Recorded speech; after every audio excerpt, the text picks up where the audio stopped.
우리가 이제 큐티를 하고 계신 분도 계시고 또 안 하고 계신 분도 계시지만 이번 2월달 한 달간 함께 이제 큐티하고 묵상할 내용은 누가복음이더라고요. 누가복음을 이 기록한 사람은 우리가 잘 아는 대로 누구입니까? 누구예요? 누가입니다. 누가라는 사람인데요. 누가는 예수님의 직속 12제자였을까요? 아니었을까요? 맞아요? 아니에요? 맞다. 아니다. 모르겠다. 누가는 12제자 직속이 아닙니다. 아니에요. 아니고요. 심지어 누가는요, 유대인도 아닙니다. 누가는 헬라인이었어요.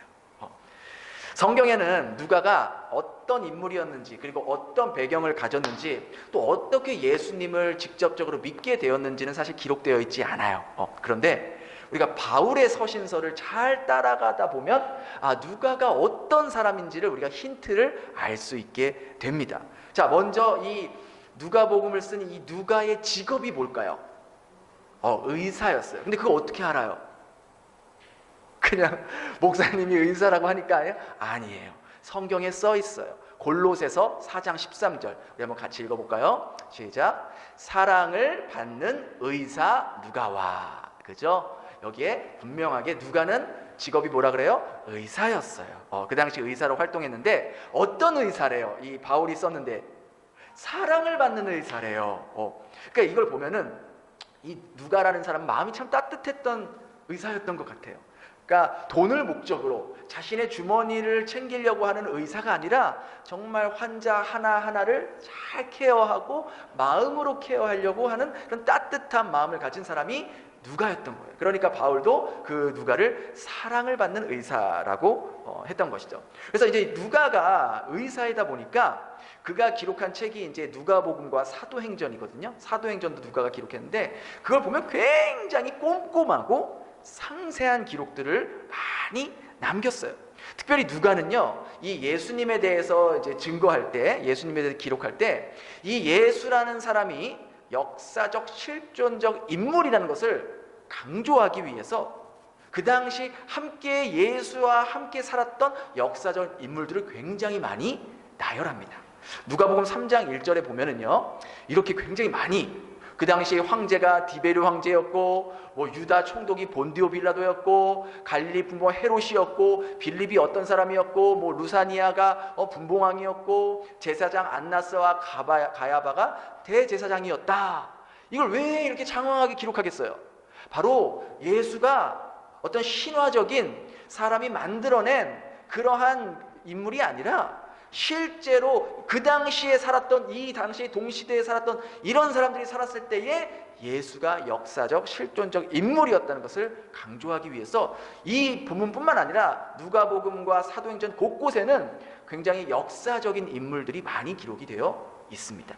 그리고 누가는 바로 바울의 신실한 동역자였어요. 우리 디모데후서 4장 10절 같이 읽어볼까요? 시작. 대만은 이 세상을 사랑하여 갔고, 그레게스는 갈리아디아로, 디도는 달마디아로 갔고, 누가만 나와 함께 있느니라. 지금 여러분 보세요. 이제 누가는요, 바울이 2차 전도 여행 때부터 합류했던 것으로 사도행전에 기록이 되어 있어요. 근데 이 디모데후서는 언제쯤 기록이 된 거예요? 바울의 언제쯤에? 거의 죽을 때쯤에 기록이 된 거예요. 그러니까 누가는 바울의 2차 전도 여행 때부터 바울이 로마에서 참수형을 당할 때까지 바울 옆을 끝까지 지켜주었고요. 또 바울의 주치 역할을 했던 그러한 사람이었습니다. 그래서 누가는요, 누구보다 바울의 사역을 정말 옆에서 항상 같이 다니면서 바울의 사역을 이해할 수 있었고, 바울의 마음을 공감할 수 있었고, 바울이 로마까지 갔던 그 모든 발걸음을 바로 옆에서 지켜보았던 사람이 바로 이 누가였던 것이죠. 그래서 하나님께서 그런 누가를 통해서 이 누가복음과 사도행전을 기록하게 함으로써 우리들에게 예수님이 정말 어떤 분이신지, 그리고 예수님을 믿고 따르는 사람들은 어떤 삶의 모습을 나타내야 하는지를 아주 상세하게 그리고 다양한 시각으로 기록한 책이 바로 이 누가복음과 사도행전이라는 거예요. 오늘 본문도요, 하나님이신 예수님께서 인간의 몸으로 이 땅에 오신 사건을 기록한 내용이에요. 누가는 눈으로 볼 수 없는 그 하나님을 눈으로 볼 수 있는, 그리고 만질 수 없는 분을 만질 수 있는 모습으로 예수님으로 오셨다고 기록하고 있어요. 여러분 생각해 보세요. 하나님이 사람이 됐다? 이걸 어떻게 우리의 인간의 이성과 경험과 그러한 지성으로 어떻게 우리가 이해하고 설명할 수 있냐는 거예요. 하나님이신, 보이지 않는 하나님이 어떻게 보이는 사람의 모습으로 왔냐? 전능하신 하나님께서 여러분 인간의 몸으로 오셨다는 것은요, 이걸 바꿔 말하면 시간과 공간을 만드신, 그걸 창조하신 하나님께서 당신 스스로 그 제약된 시간과 공간 속으로 들어오셨다는 거예요. 그죠? 아무것도 제한을 받지 않고 제약을 받으시지 않는 분이 제한된 시간과 제한된 공간 속으로 들어왔다는 거예요. 온 우주를 말씀 한마디로 만드신 그 창조주께서, 그 하나님이 다른 사람의 도움이 없이는, 피조물의 도움이 없이는 죽을 수밖에 없는 갓난아이의 모습으로 오셨다는 거예요. 모든 피조물들에게 필요한 모든 것들을 공급하시는 공급자 하나님이 엄마의 인간의 젖을 먹어야만이 성장하고 자랄 수 있는 인간의 몸으로 오셨다는 거예요. 모든 걸 알고 계신, 전지하신 분이 그 당시 사용했던 아랍어 하나하나를 배워야 하는 한정된 두뇌로 바뀌셨고, 한눈으로, 여러분 하나님이 한눈으로 모든 온 우주와 모든 인류와 모든 사람의 심령 패부까지 보시는 그 하나님이 이제는 제한된 시력을 가지고 제한된 것만 보실 수 있게 되었다는 거예요. 왜 그렇게 되었을까? 왜 그렇게 오셨냐는 거예요. 바로 우리와 함께 하시기 위해서요. 우리와, 나와 함께 하시기 위해서 나 같은 존재가 되셨다는 거예요. 내가 뭐라고? 내가 뭔데? 내가 어떤 존재이길래 나와 함께 하시기 위해서 그 하나님이신 분이 왜 이 땅에 오시고 왜 연약한 그 제한된 인간의 몸으로 오셨냐는 거죠. 내가 그럴 만한 존재인가? 하나님이 보시기에 내가 그런 특별한 존재인가? 여러분 이걸 생각하면 정말 그 하나님의 계획과 은혜와 그 섭리와 그 구원이 너무나도 설명할 수 없는 은혜로 다가오는 거예요. 그러니까 그 사랑에 압도가 되는 거예요. 이걸 생각하면 생각할수록 이해를 못하는 거예요. 여러분 우리가 하나님을 알아가면 알아갈수록요, 사실 하나님을 더 모르게 되어 있어요. 더 모르는 것 같아요. 너무나도 커서 그 사랑과 은혜와 그 측량하심이 너무나도 크기 때문에 우리가 알면 알수록 더 모르게 되는 게 하나님의 그 은혜와 사랑이라는 거죠. 왜 나 같은 자를 위해서? 내가 뭐라고? 여러분 우리는 인간은요, 보통 나에게 잘해주는 사람, 나를 아껴주는 사람에게 나도 그 사람을 잘해주고 사랑해주고 아껴주고 싶은 게 인지상정 아닙니까? 근데 우리는 어때요?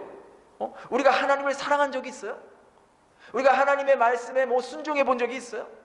하나님께 칭찬받을 만한 행동을 한 적이 있냐고요. 그런 게 없는데 왜 하나님은 우리를 그토록 아끼시고, 왜 나 같은 자를 위해서 그 전능하신 분이 왜 나 같은 제한된 몸으로 나를 생각하시고 왜 나를 사랑하시냐는 거죠. 거기엔 이유가 없어요. 그게 하나님의 마음이에요. 그게 하나님이 우리를 향한 사랑이에요. 거기에 토를 달 수가 없는 거예요. 그걸 바로 하나님의 주권이라고 말하는 거예요. 그러니까 흔히 우리가 말하면 그냥 하나님 마음이에요. 예수님이 이 땅에 오신 사건 역시요, 하나님께서 급급하게 결정하신 게 아니에요. 충동적으로 어떤 선택의 여지가 없어서 하신 게 아니에요. 점점 하나님 보시기에 세상을 보니까 세상 돌아가는 꼬락서니까 이거 안 되겠다, 이러다가 다 죽겠구나, 다 망하겠구나, 어떡하지? 어떻게 손을 써야 되지? 이걸 어떻게 다시 복구해야 되지? 내가 직접 지금이라도 내려가야겠다. 이렇게 급하게 충동적으로 선택하신 게 아니라고요. 하나님께서 예수님을 이 땅에 보내시기로 한 그 계획은요, 이미 태초부터 계획됐던 거예요. 여러분 죄가 처음 인류에 들어온 사건을 기억하시죠? 아담과 하와가 하나님 말씀에 불순종하여 죄가 이 인류 속에 들어옵니다. 근데 하나님 바로 거기서 예수님을 보내실 계획을 이미 하셨다는 거예요. 우리 창세기 3장 15절 한번 같이 읽어볼까요? 시작. 여자의 후손은 너는 그의 발꿈치를 여자의 후손은 내 머리를 상하게 한다. 이게 무슨 말이에요? 이것은 예수님이 직접 오셔서 여자의 후손은 바로 예수님을 지칭하는 거예요.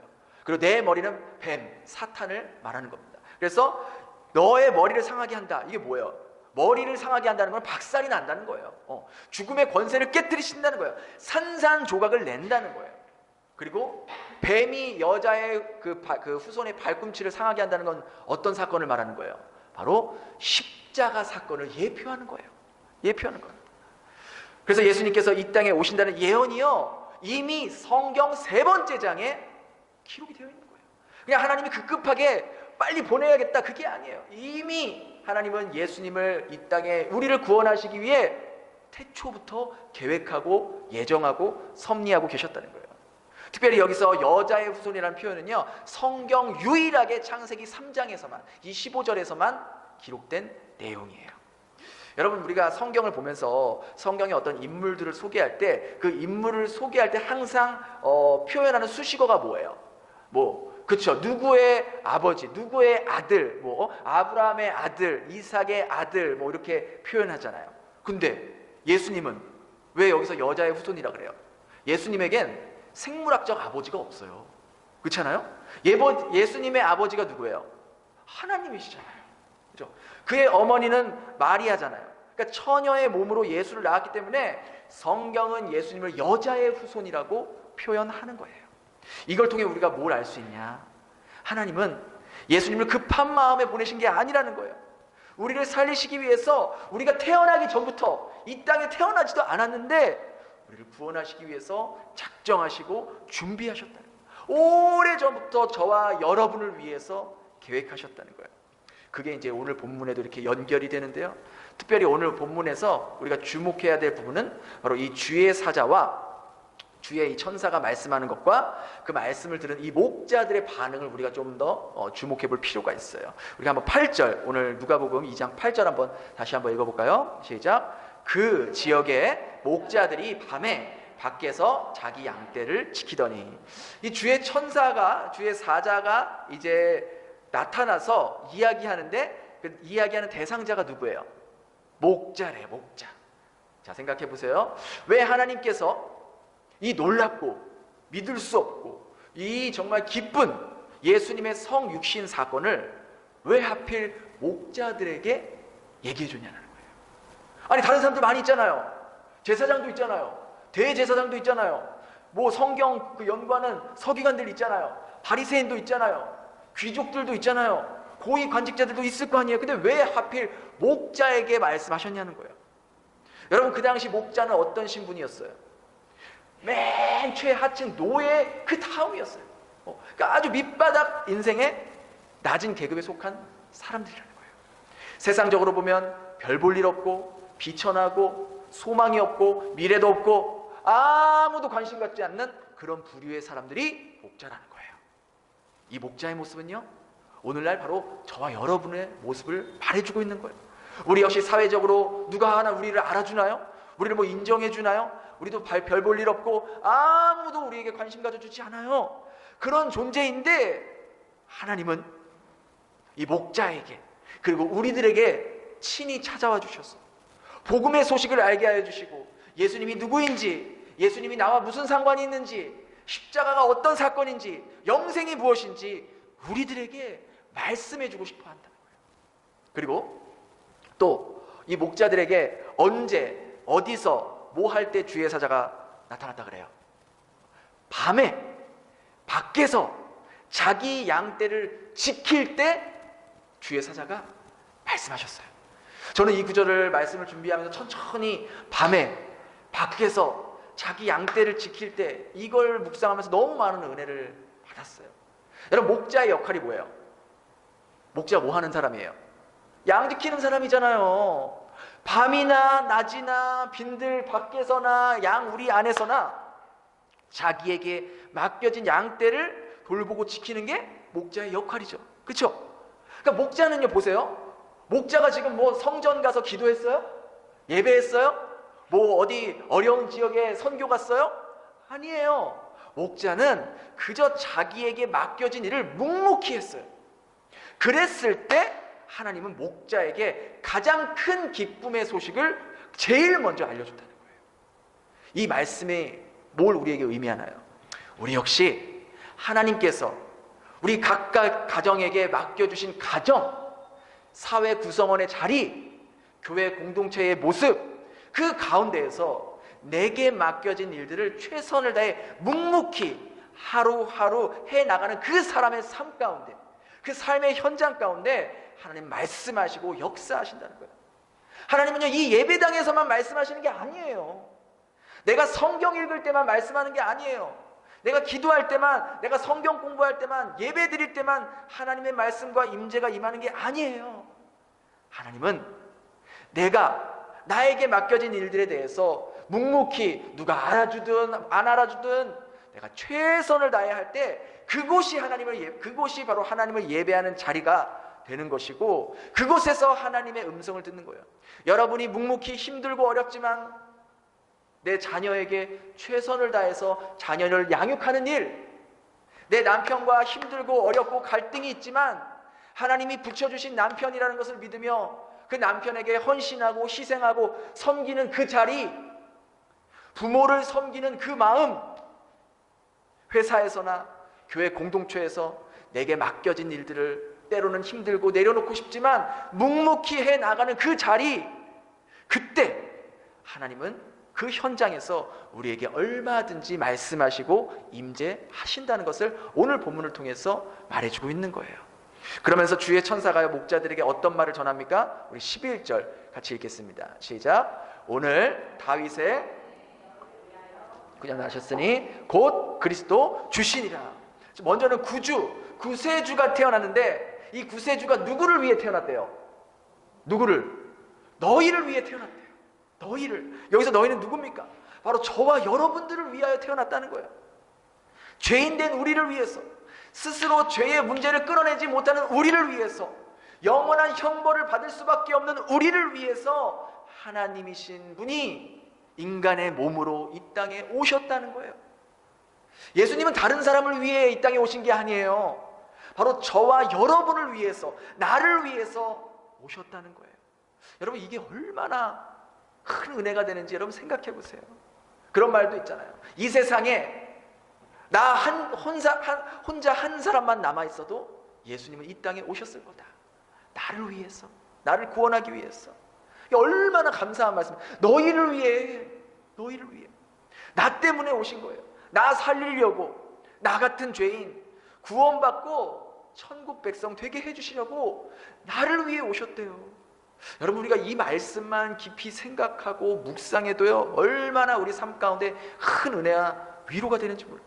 그러면서 14절에 또 이렇게 말합니다. 14절 한번 같이 읽어볼게요. 시작. 지극히 높은 곳에서는 하나님께 영광이요, 땅에서는 하나님이 기뻐하시는 사람들 중에 평안. 우리 이 구절 언제 많이 읽어요? 찬양해요. 성탄절 때 아이들 뭐 찬양할 때도 뭐 이런 노래 있는데, 저도 이걸 묵상하고 설교를 준비하면서 이거 뭐 너무 많이 읽었잖아요. 그죠? 하늘의 높은 곳에서 하나님께 영광이요, 땅에서는 사람들의 평화로다. 근데 제가 이번에 이 말씀을 준비하면서 정말 단어 하나하나 천천히 읽어보니까 이 14절이 다시 눈여겨보게 되는 문장이 있었어요.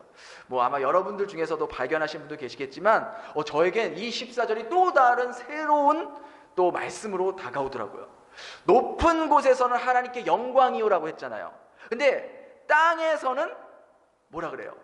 하나님이 기뻐하신 사람들 중에 평화로다.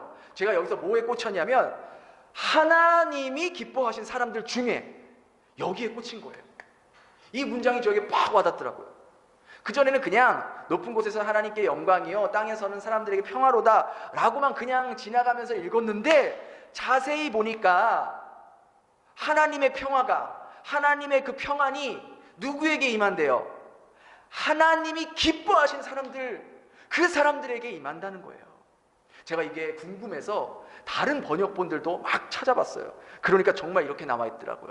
공동 번역에는요, 땅에서는 그가 누구예요? 하나님이죠. 하나님이 사랑하시는 사람들에게 평화다.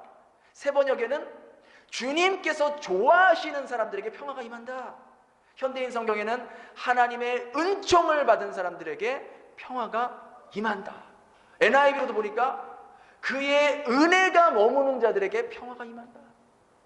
저는 여기서 좀 적지 않은 충격? 좀 크게 망치로 맞는 것 같은 그런 걸 봤어요. 그게 뭐냐? 이걸 보면서 그렇구나. 예수님이 오신 소식이 모든 사람들에게 기쁜 소식이 아니구나. 하나님이 기뻐하는 사람들, 하나님이 사랑하는 사람들, 하나님이 좋아하는 사람들, 주님께 은총을 받은 사람들에게만 기쁜 소식이 될 수 있겠구나. 여러분 정말 그렇지 않습니까? 예수님은 모든 인간을 죄로부터 구원하기 위해 오셨어요. 그런데 이 사건이, 이 예수님의 성육신 사건이, 이 땅에 태어나신 사건이 모든 사람에게 기쁨이 돼요? 그건 아니잖아요. 그렇지 않잖아요. 대부분의 사람들은 이 사건을, 이 사실을 믿으려 하지도 않잖아요. 예수님이 이 땅에 오신 것을 기뻐하지 않잖아요. 오히려 그걸 거부하잖아요. 밀어내잖아요. 예수님은요, 모든 인류를 위해 오셨지만 모든 인류가 그것을 인정하고 받아들이지는 않는다는 말씀이에요. 모든 사람을 위해 왔지만 모든 사람이 구원받는 건 아니라는 거예요. 그걸 말해주고 있는 거예요. 누가 예수님의 탄생과 이 땅에 오심을 기뻐한다는 거예요? 누가 그 복음을 받아들이고 하늘의 평화를 누릴 수 있다는 거예요? 하나님이 기뻐하는 사람들, 하나님이 사랑하는 사람들, 하나님이 좋아하시는 사람들, 하나님의 은총과 하나님의 은혜가 머무는 사람들, 하나님을 경외하는 사람들, 말씀에 순종하는 사람들, 주님의 선택을 받은 자들만이 예수님이 나를 위해 이 땅에 오신 이 사건이 믿어지고 그 사실이 내 삶 가운데 아무리 힘든 일이 있어도, 아무리 소용돌이가 쳐도 하늘의 평화를 누리게 된다는 거예요. 그러한 천사들의 말을 들은 이 목자들의 반응이 어떤지 아세요? 15절에서 17절 한번 같이 읽겠습니다. 시작. 천사들이 떠나 이제 베들레헴으로 가서 주께서 우리에게 알리신 바 이 이루어진 일을 보자 하고 빨리 가서 마리아와 요셉과 구유에 놓인 아기를 찾아서 보고 천사가 자기들에게 이 아기에 대하여 말한 것을 전하니. 자, 이제 주의 천사가 목자들에게 말했어요. 그러자 바로 이 목자들이 어떻게 반응해요? 제가 그 동사만 빨간색으로 저렇게 했거든요. 서로 말했어요. 야, 빨리 가야 되지 않겠냐? 빨리 우리 베들레헴으로 가보자. 그래서 주님의 말씀이, 이 주의 사자가 말한 게 정말 성취되는 것을 우리가 보러 가자. 빨리 가자. 찾아보자. 요셉과 마리아가 어딘지 찾아보자. 샅샅이 찾았겠죠. 그리고 그렇게 요셉과 마리아를 만난 후에 천사들이 자기들에게 말해준 것을 어떻게 했대요? 요셉과 마리아에게 전해줬대요. 뭘 전했겠어요? 무슨 말을 전했겠어요? 바로 여러분, 요셉과 마리아, 당신에게서 태어난 이 아기가 온 인류를 구원할 메시아, 구원자입니다 라고 자기들이 천사들에게 들은 그 메시지를 그대로 전달했다는 거예요. 여러분, 목자들의 반응이 어땠나요? 이 목자들의 이 반응 가운데, 이 동사 가운데 지체함이라는 걸 찾아볼 수 있나요? 없다는 거예요. 목자들 반응 가운데는요, 자기들이 들은 말씀이 하나님의 말씀이라는 것에 대한 의심이 1도 없었어요. 듣자마자 즉각적으로 순종하는 모습을 보게 됩니다. 그래서 지체하는 순종은 순종이 아니에요. 즉각적으로 순종할 수 있어야 하는 거예요. 그 결과, 그렇게 했더니 즉각적으로 의심하지 않고 그 말씀에 반응했더니 그 결과가 어떻게 돼요? 20절이에요. 20절 같이 읽겠습니다. 시작. 목자들은 자기들에게 이르던 바와 같이 듣고 본 그 모든 것으로 인하여 하나님께 영광을 돌리고 찬송하며 돌아가니라. 주님의 말씀에 즉각적으로 순종한 목자들은 자기들이 그 들은 내용이 정말로 자기 눈앞에서 성취되는 것을 본 거 아니에요. 그죠? 그러니까 그게 너무나도 감격해서 하나님께 영광 돌리고 다시 찬송하면서 다시 자신의 삶의 자리로 돌아간 거예요. 이게 무슨 말이에요? 주님을 경외하고 주님을 사랑하고 주님의 말씀에 즉각적으로 순종하는 사람들은 주님이 말씀하신 그 약속들을 자신의 삶 가운데 성취되는 것을 자기 두 눈으로 똑똑히 목도하게 된다는 거예요. 이 목자들이 주의 천사들로부터 메시지를 듣고 정말로 자기들 눈으로 아기 예수님이 태어난 것을 본 후에 자기 삶의 자리로 다시 돌아가서 이들이 어떻게 살았을까요?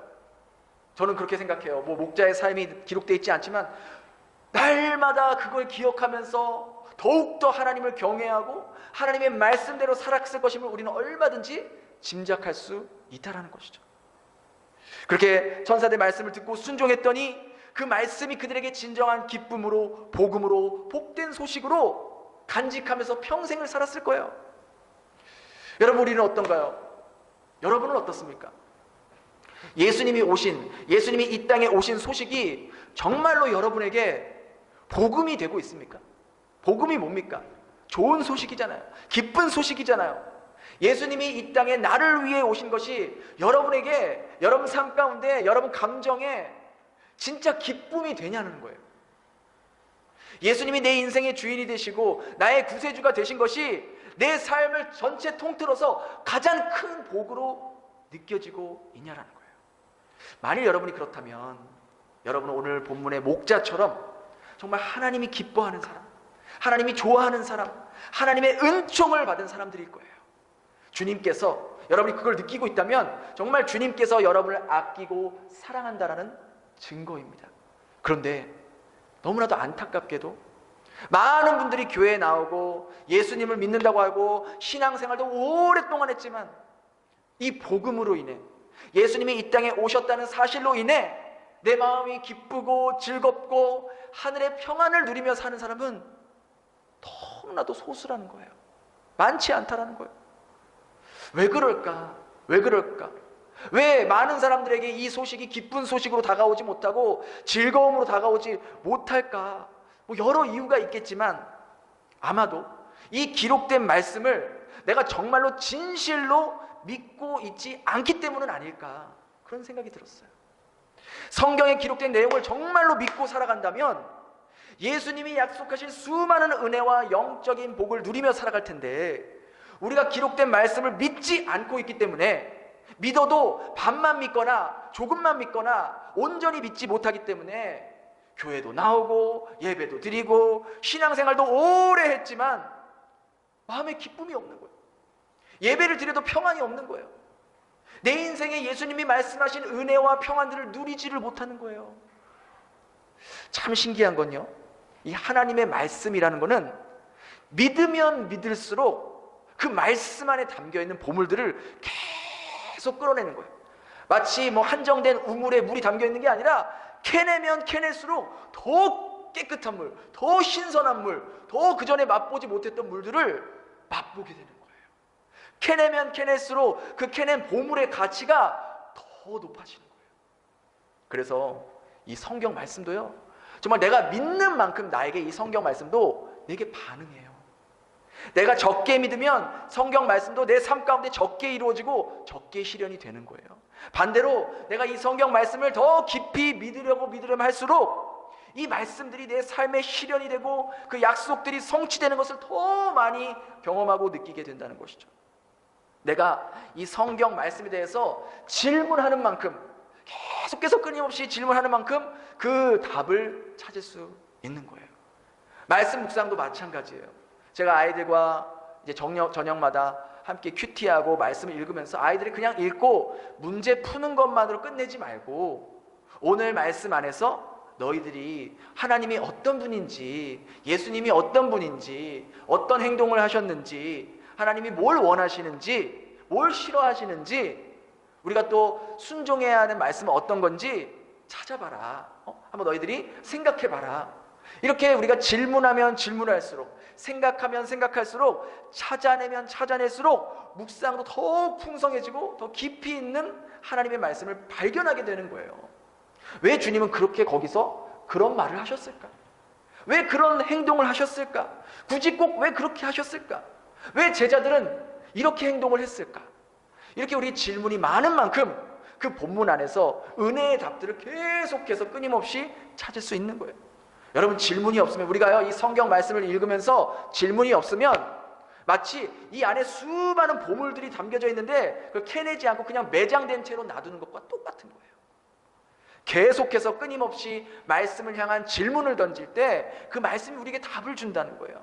그리고 더 중요한 것은요, 오늘 목자들처럼 그 말씀을 들은 것에서만 끝나면 안 돼요.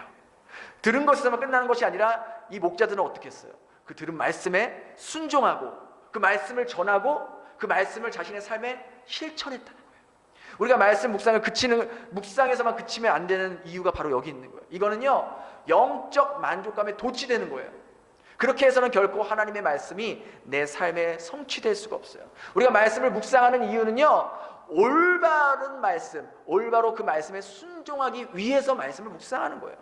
말씀 묵상에서만 끝나면 솔직히 우리 머리만 커지고요, 내가 알고 있는 성경 지식으로 남 정죄하기 바쁘고요, 판단하기 쉬워지고 교만해지기 쉬워요. 그래서 말씀 묵상을 뛰어넘어 우리 삶 가운데 하나님의 말씀이 성취되기 위해서는 내가 그 적극적으로 하나님의 말씀을 내 삶과 계속해서 귀결시켜야 돼요. 연결시켜야 돼요. 내 삶의 모든 영역에서 하나님의 말씀을 연결시키려는 노력이 필요하다는 거예요. 결국 우리의 삶의 모든 상황은요, 내가 어떻게 바라보고 어떻게 해석하느냐에 따라서 그 삶의 결과가 완전히 달라져요. 자, 보세요. 여러분 삶 가운데 어려운 일이 생겼어요. 그러면은 그 힘들고 어려운 일이 생겼다고 해서 모든 사람이 그 힘든 일을 하나님께서 나를 훈련시키고 나를 더 강하게 만들고 나에게 더욱더 더 좋은 것을 주기 위해서 선으로 바꿔주실 거야 라고 모든 사람이 다 그렇게 생각하진 않아요. 그죠? 어떤 사람은요, 그 힘든 일을 그저 힘든 일로만 받아들이는 사람이 있어요. 그 힘든 일을 통해, 그 과정을 통해서 아무것도 배우지 못해요. 아무런 하나님의 음성을 듣지 못해요. 왜? 그 일을 그저 나에게 안 좋은 일들로만 생각하기 때문이에요. 근데 힘들고 어려운 일을 만났을 때 내가 지금은 잘 모르지만 하나님께서 분명히 내가 깨달아야 하는 것들, 나를 훈련시키고 내 믿음이 단단하게 하기 위해서, 내가 더 하나님만을 바라보게 하기 위해서 허락한 일일지도 몰라. 내가 이 상황에서 깨달아야 하는 건 뭐지? 이 상황을 통해서 내가 하나님께 순종해야 하는 모습은 뭘까?